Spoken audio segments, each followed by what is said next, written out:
श्याम मेरे, श्याम मेरे, श्याम मेरे प्यारे, श्याम मम पिए प्यारे, श्याम मम पिए प्यारे, श्याम मेरे, श्याम मेरे, श्याम मेरे प्यारे, श्याम मम स्वामी सखा सुत, श्याम मम पिए प्यारे। ध्यान से सुनो, श्याम मम स्वामी सखा सुत, श्याम मम पिए प्यारे। क्या मतलब?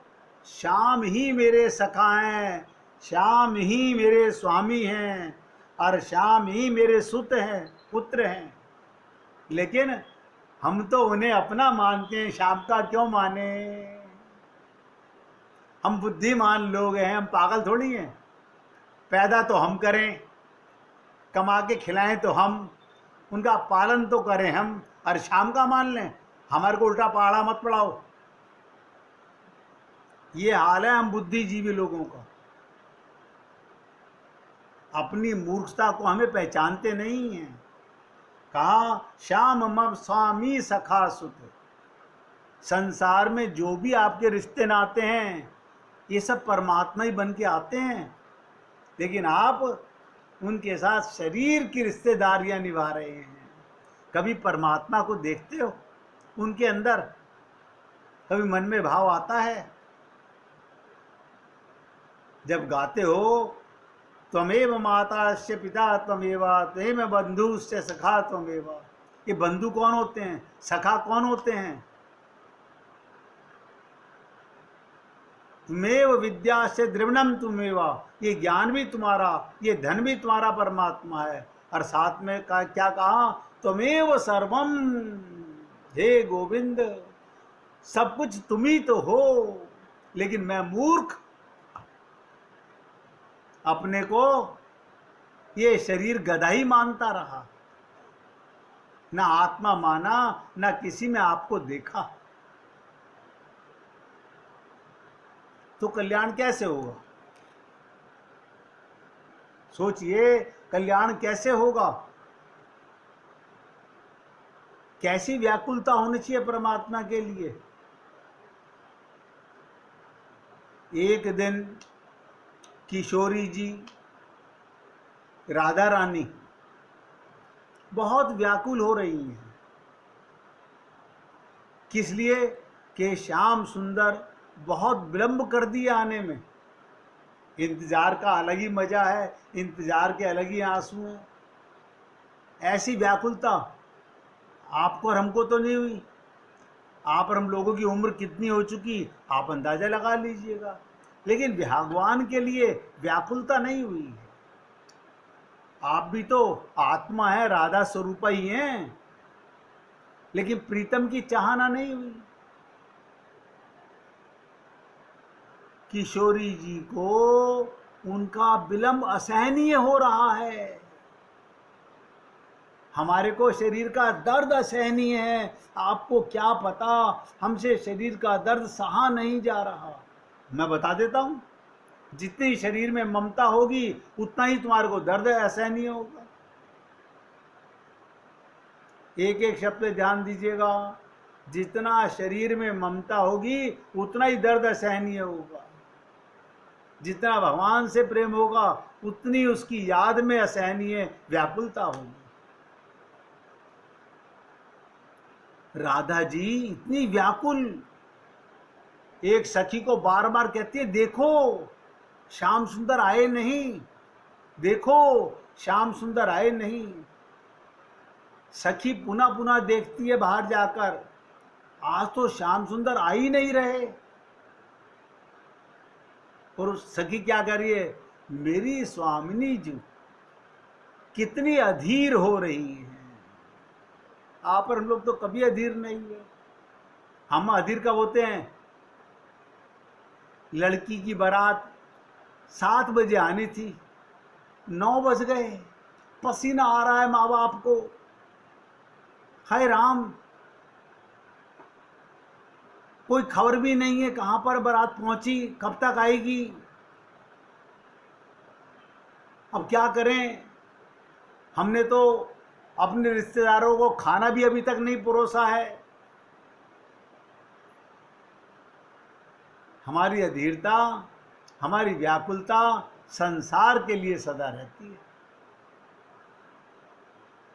सोच लीजिए, पाना चाहते हो राम रस और व्याकुल हो रहे हो परिवार के रस में, तो भगवान मूर्ख नहीं है।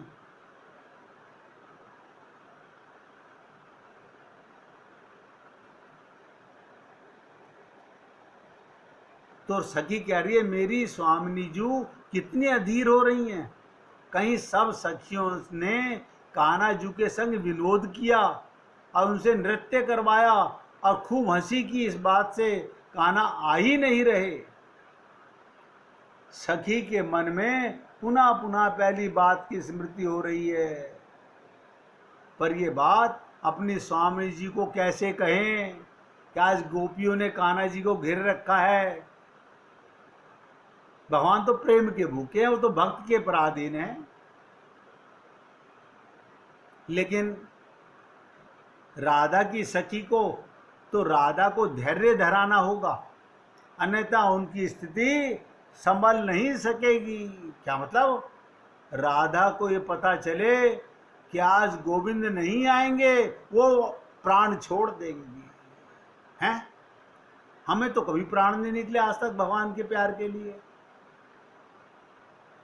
कोई तड़प नहीं है, व्याकुलता नहीं है। भगवान तो दरवाजे पे खड़े हुए हैं। एक एक शब्द ध्यान दो, भगवान तो आपके हृदय में बैठे हुए हैं। व्याकुलता चाहिए। अवश्य उन्हें कोई ऐसा कार्य हो गया होगा। वो बार बार कहती है सखी राधे जी, श्याम सुंदर आ ही रहे होंगे। अवश्य उन्हें कोई ऐसा कार्य हो गया होगा जो टाले या नहीं जा सके होंगे। मैं आपको श्याम सुंदर की कल की बात बताती हूँ। देखो, ये लीलाएं सुना सुना करके उन्हें संतोष दे रही है। क्या कह रही है राधा जी से? मैं कल की बात बताती हूँ। सखी के मुख से श्याम सुंदर की बात सुनते हुए श्यामाजू कुछ समय तक अपने को अधीर हृदय को संभालती है। बात करो तो उनकी करो, चर्चा करो तो उनकी करो, लीला सुनाओ तो उनकी सुनाओ, किसी के माध्यम से सुनाओ। चर्चा मेरे गोविंद की, मेरे राम की ही होनी चाहिए, मेरे संतों की ही होनी चाहिए। लेकिन आप और हम लोग सारा दिन, हे भगवान, हमारे कान फटते भी नहीं, हमारा मुंह थकता भी नहीं, हमारा हृदय में इस कदर संसार भरा हुआ है। जब तक अंदर का कूड़ा करकट हम उड़ेल ना दें और दूसरे का कूड़ा करकट अपने अंदर डाल ना लें, तब तक हमें तसल्ली नहीं होती। राधा जी को श्याम सुंदर का विरह कुछ सहन करना अत्यंत कठिन होने लगा। श्रीजू मान धारण कर लेती हैं, रूठ जाती हैं। बस इंतजार करते करते राधा रानी रूठ गई। कभी आप रूठ के देखिए भगवान से, आप रूठ के देखिए। अब इतना प्यार हो तो रूठे ना।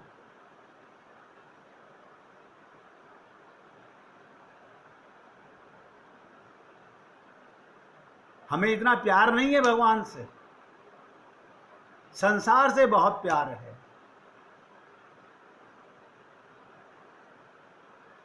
तो ध्यान से सुनिएगा। जैसे ही राधा रानी ने नाराज होकर के मान करके बैठ गईं, तो एक सखी को बुला करके क्या कहते, तुम द्वार पर खड़ी हो जाओ। श्याम सुंदर आवे तो उन्हें लौटा देना, भीतर ना आने देना। क्या मतलब? अब राधा रानी रूठ बैठी है। सहसा उनकी भाव स्थिति परिवर्तित होने लगती है। वो अपनी सखी को ही, ध्यान दो, अपनी सखी को ही श्याम सुंदर समझ बैठती हैं। ये श्यामा की कोई नई बात नहीं रही। व्याकुलता बढ़ती है तो उन्हें श्याम सुंदर किसी भी रूप में प्रतीत होने लगते हैं। जित देखूं तित श्याममयी है। ओ श्याम सुंदर, तू इतनी देर कहाँ थे? अपनी सखी से ही बोल रही हैं। एक सखी सिर्फ राधा को ध्यान दिलाने के लिए। जानते हो, मैं इतनी देर तुम्हारे बिना नहीं रह सकती। तुम नित्य प्रतिदिन मेरी प्रतीक्षा क्यों लेते हो? श्यामा, तुम उस सखी का पुनः पुनः आलिंगन करने लगती है। सोचिएगा, सखी भी सोचती है श्यामा जी को अभी यूं ही रहने देती हूं, ये मुझसे चिपट रही है, इन्हें पता नहीं कि मैं कृष्ण नहीं हूं। और राधा जी अपनी सखी को ही चिपट रही हैं कृष्ण समझ करके। सखी सोचती है मैं चुप रहती हूं, कम से कम श्याम सुंदर के आने तक इन्हें व्याकुलता तो नहीं होगी। भीतर से सखी सोचती है यदि श्याम सुंदर पहली बात को लेकर क्रोध में हुए ना आए तो श्यामाजू कितनी देर तक व्याकुल रहेंगी। अब राधा रानी श्यामाजू के आनंद में ही आनंदित हो रही हैं, अपनी सखी को ही प्यार कर रही हैं। और श्यामाजू कहती हैं श्याम सुंदर, तुम शीघ्र लौट आया करो, कोई तुम्हें मेरे से रोके मुझे बर्दाश्त नहीं है। कभी सखी को श्याम सुंदर समझकर निहारने लगती हैं, कभी उनको आलिंगन करने लगती हैं। इस सखी की दशा भी विचित्र होती जा रही है। अब ध्यान से सुनेंगे एक एक शब्द को। उधर से श्याम सुंदर आ जाते हैं और द्वार पर खड़ी सखी उन्हें कहती है आपको भीतर जाने की आज्ञा नहीं है। कन्हैया बोले क्यों, मैंने क्या किया? तो सखी कहती है आज राधा जी आपके विलंब के कारण बहुत पीड़ा में है, वो आपसे रूठ गई हैं। सखी मुझे भीतर जाने दो, मुझे मिलना है अपनी श्यामा से। नहीं नहीं, कदाचित नहीं, ये राधा रानी की आज्ञा है, आप भीतर नहीं जा सकते। सोचिएगा, ऐसे ही परमात्मा आप और हम लोगों के लिए रोते हैं कि हम मूर्ख लोग इस संसार के मल मूत्र विष्ठा में किस कदर डूब चुके हैं, अपने प्रीतम की याद तक नहीं आती। कान्हा देखिएगा, कान्हा उस सखी की मनुहार कर रहे हैं, हाथ जोड़ रहे हैं कि मुझे जाने दो राधा के पास। राधा की व्याकुलता देख चुकी सखी कान्हा की भी व्याकुलता देख रही है, गिड़गिड़ा रहे हैं, हाथ जोड़ रहे हैं। सखी को कान्हा की स्थिति पर दया आने लगती है। श्याम सुंदर आखिर मेरी श्यामनी जू के प्राण बल्लभ हैं, आप और हम लोग भूल चुके हमारे प्राण बल्लभ कौन है? कौन है जो हमारी आत्मा के साथ परमात्मा बन के बैठा हुआ है? कौन है जो हमारे हृदय में हर पल होने का प्रमाण दे रहा है? कौन है जो हमारे नस नस में फड़क रहा है? लेकिन इतनी बात हम कहाँ सोचें। हम तो व्यापारी लोग हैं, हम तो गृहस्थ लोग हैं। ये कहते हुए शर्म आती है हम लोगों को कि हम मूर्ख लोग हैं, हम अज्ञानी लोग हैं। ये नहीं कहते, कोई नहीं कहता कि मैं अज्ञानी हूं, मैं मूर्ख हूं। ये कहते हैं हम लोग, हम तो गृहस्थ हैं, हम तो व्यापारी हैं।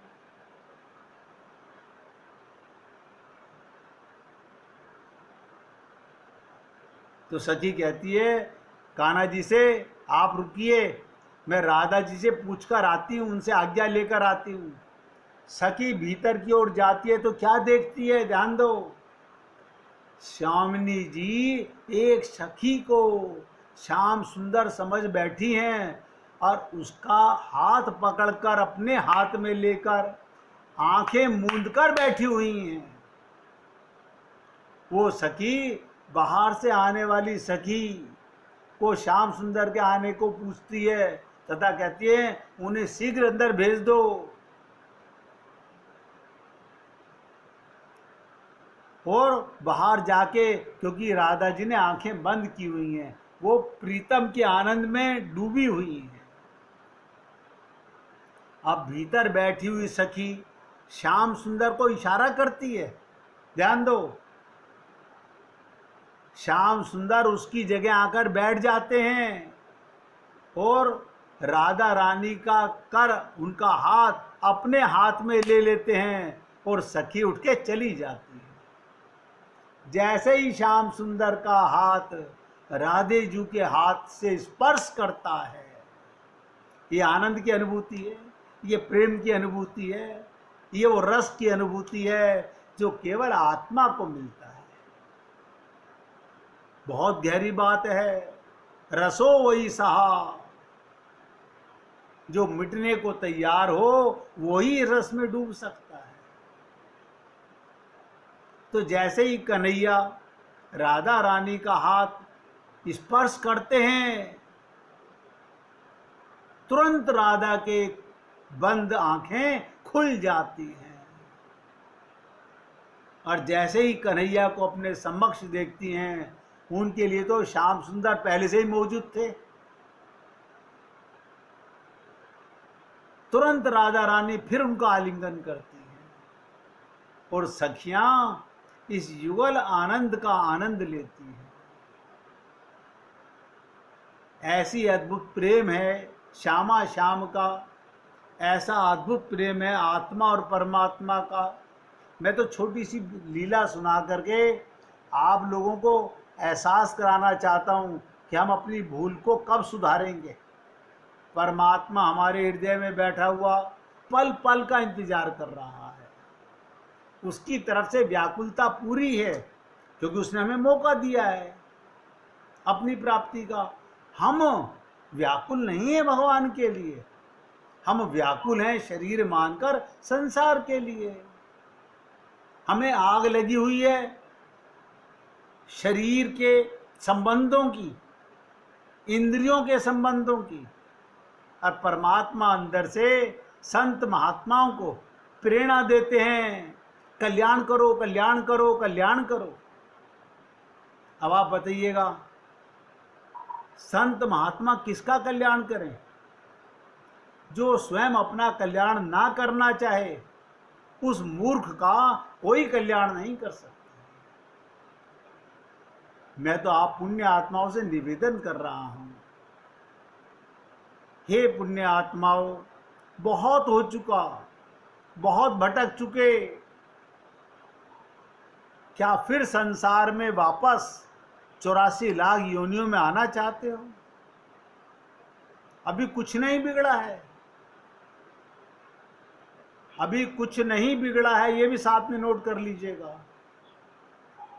और साथ में ये भी समझ लीजिएगा जहां जहां तुम्हारा अपनापन है वो अपनापन रहेगा भी नहीं, वो अपनापन रहेगा भी नहीं।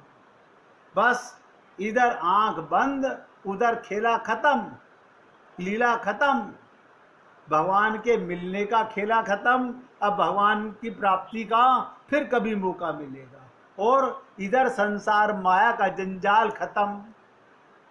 इसीलिए कहा गया कि माया मा ठगनी हम जानी। माया दोनों काम करती है। भगवान ने कहा देवी हीशा गुणमयी मम माया दुरत्या मामेव ये प्रपद्यन्ते माया में ताम तरंतते। क्या कहा भगवान ने? मेरी देवी त्रिगुणात्मिक माया को वही पार कर सकता है। एक एक शब्द ध्यान दो। मेरी माया पर कौन विजय प्राप्त कर सकता है? भगवान कहते हैं जो केवल मेरी ही शरण में आ जाता है। बस इतनी सी बात है।